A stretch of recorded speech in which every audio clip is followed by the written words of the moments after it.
Today I'm going to demonstrate the impact that hyperthreading has on the performance of the Dual P4 Xeon. I'm going to get things started by running the system with all 4 threads enabled, and from there I'll then disable the hyperthreading and show you the difference that this makes. First up, I'm going to show you the system's Blender performance with all 4 threads enabled.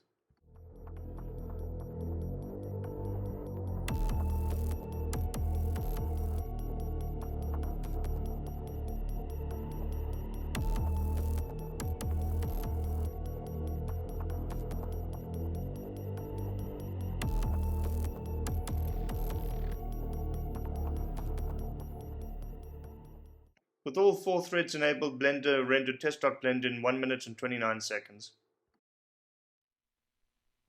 Next I'm going to demonstrate Stalker Clear Sky, and just take note that this game only makes use of a single core.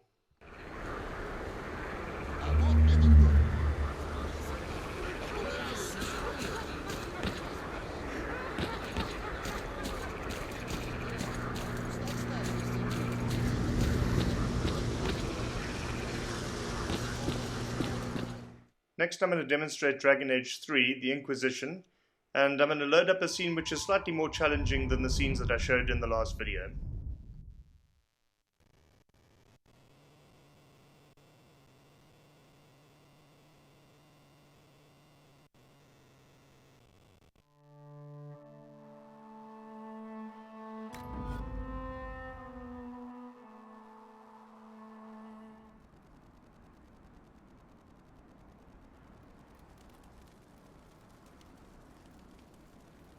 What you notice here is that although the game has an extremely low frame rate, it still seems to be running pretty smoothly.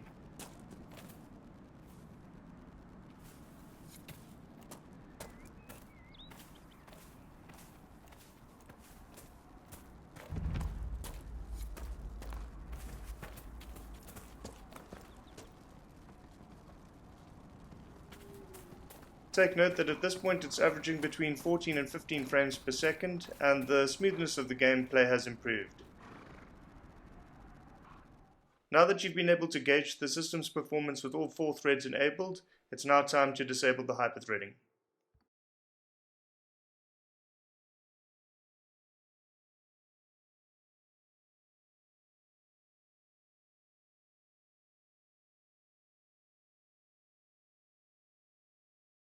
First up, I'm going to bring up the task manager just to show you that the hyperthreading is indeed disabled.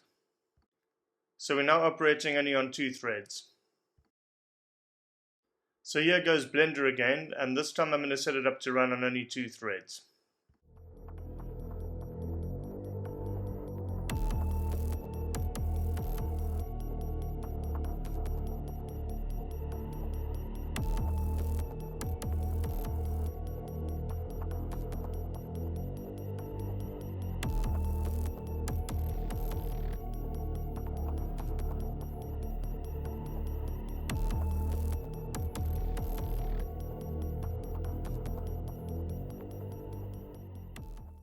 This time it was only able to render test.blend in 1 minute and 55 seconds, which is 22.6% slower than it was with 4 threads enabled, so hyperthreading definitely makes a difference when it comes to the system's Blender performance.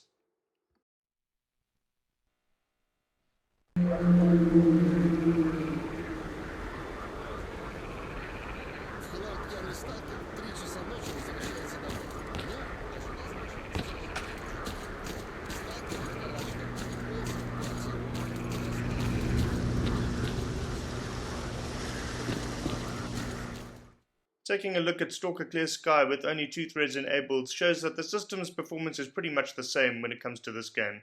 So older titles such as this, which only make use of a single core, aren't really affected by hyperthreading at all. Next up we have the big test for the day. So let's see how Dragon Age 3, the Inquisition, performs with only 2 threads enabled.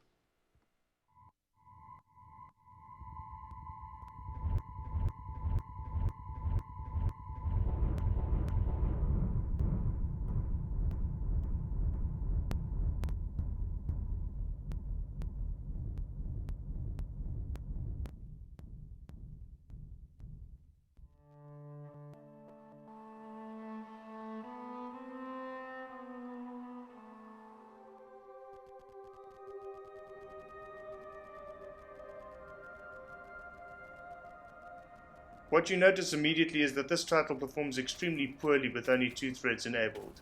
I would imagine that a DirectX 11 title released in 2014 would have expected to be running on a system with at least 4 cores available. So what you notice here is that although the frame rate is slightly lower than that it was when the system was running with 4 threads, the gameplay itself is considerably more sluggish. So if you want to play later titles such as this one on a Dual P4 Xeon, I would suggest having hyperthreading enabled.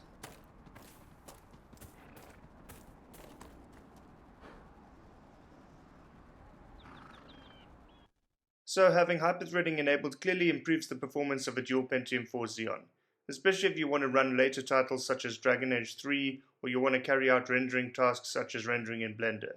However, the performance isn't affected much when it comes to older titles which make use of a single thread. I hope you enjoyed the video and thanks very much for watching.